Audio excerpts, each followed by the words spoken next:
My lady and my lords, hot on the heels of submissions by Mr. Nyamodi, now senior counsel, I wish to state as follows. My lady and my lords, the serpentine and sinuous submissions by Ndegwa and by my learned friend, senior counsel, just in case he says I was breastfeeding, must be faulted for two reasons. Number one, Mr. Haminwa refers to the Richard Nixon impeachment as the first impeachment, when it is clear, my lord, that in the US, the first impeachment was that of President Andrew Johnson in 1868, coming after he dismissed a war general, Mr. Stanton. The Richard Nixon impeachment was the second impeachment coming in 1974, because you said that was the first impeachment, and Nixon resigned. It's just important for context.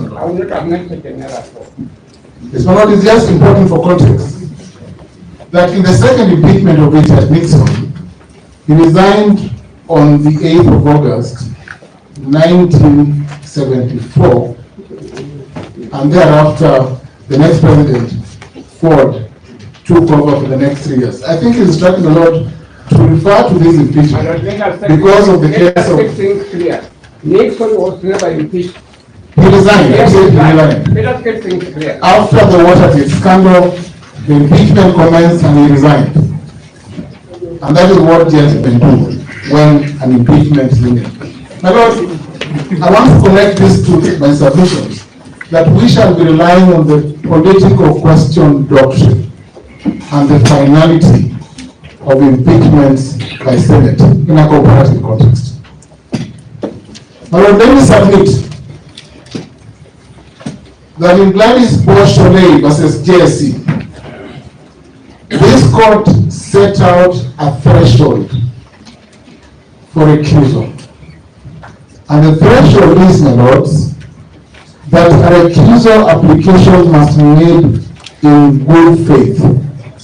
And if the court listened to the histrionics from the petitioners, the court will note that the application is not made in good faith.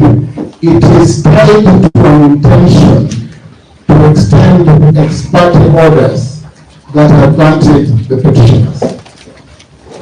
The petitioners are intent, my lords and my lady, on scuttling the bench and scaring them away from sitting so that they can have open-ended and irregular orders issued in Kerugoya by Justice Richard Moore. Then they went to the second act of actually filing a complaint with the Judicial Service Commission, submitted to Isaac Omasa and duly approved, so this court can be scared away and done. My lord, then the scheme was not complete. My lord, Judge Ibrahim, at page 31 of the Gladys Boscholei decision, stated, my lord, that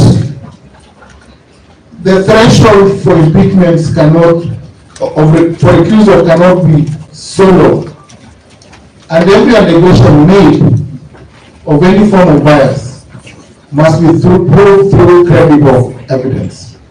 And I dive straight to section 11 of the Oaths and Statutory Declarations Act.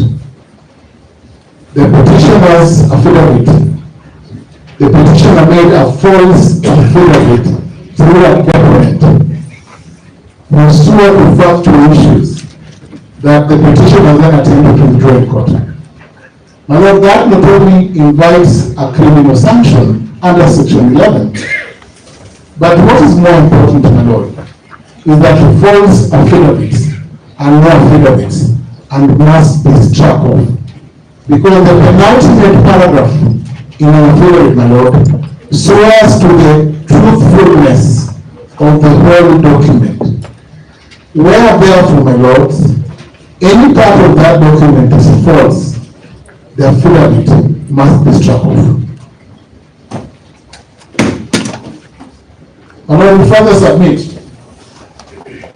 that to both applications, my Lord, that I have before you, parties having been unable to meet a threshold that would warrant the disqualification of all the judges sitting in this bench, that the applications must fail.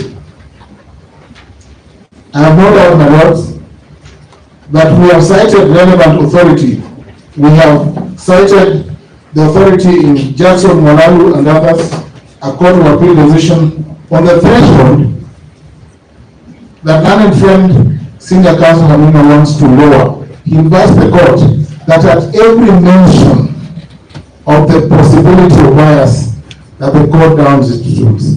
But if that were the case, no judicial proceeding would be conducted in this country. And learned friend, senior counsel, Professor Kido, I told you of the number of students that he has taught. I think I've taught more young counsel in this room. And it would be impossible, my Lord, if association by way of sharing a classroom or teaching were a threshold or a test for bias, that judges would accuse themselves, my Lord. No judge will not sit on any bench to hear any case, because we are extracted from the same academic background and administration. Unless my learned friends are saying that.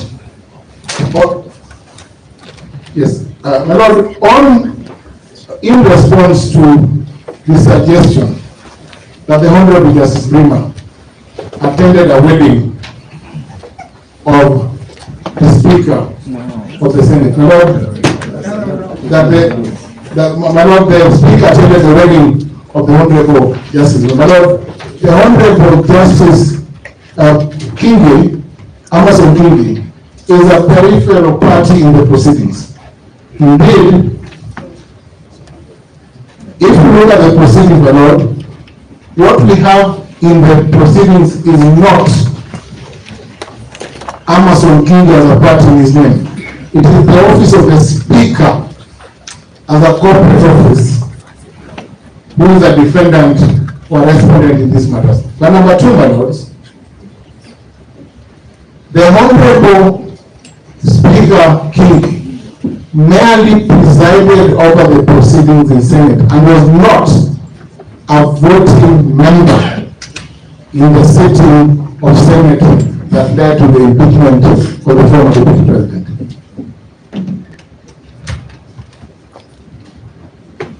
My Lord General Kingi has not taken part in the appointment of this bench in any form.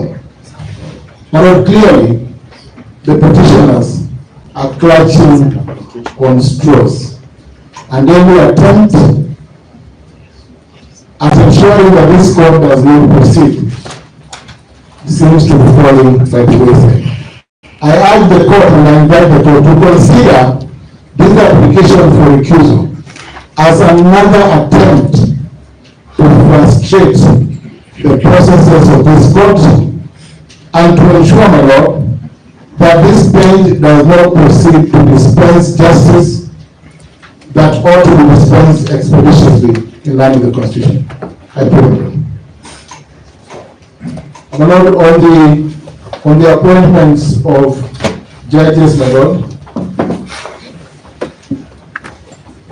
Lord, clearly, if peradventure the argument on conflict extended to who appoints, my Lord, the President appoints all judges, and is a party. I think that it should have added that ground, perhaps, because the President appoints all judges.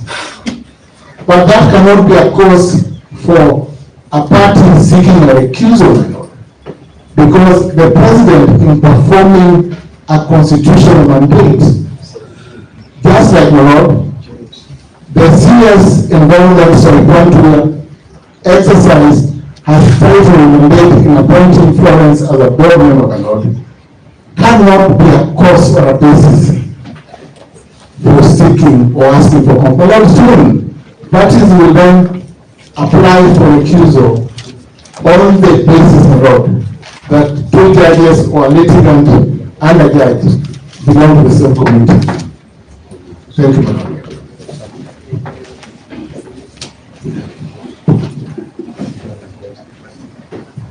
Sorry, none of them is fighting.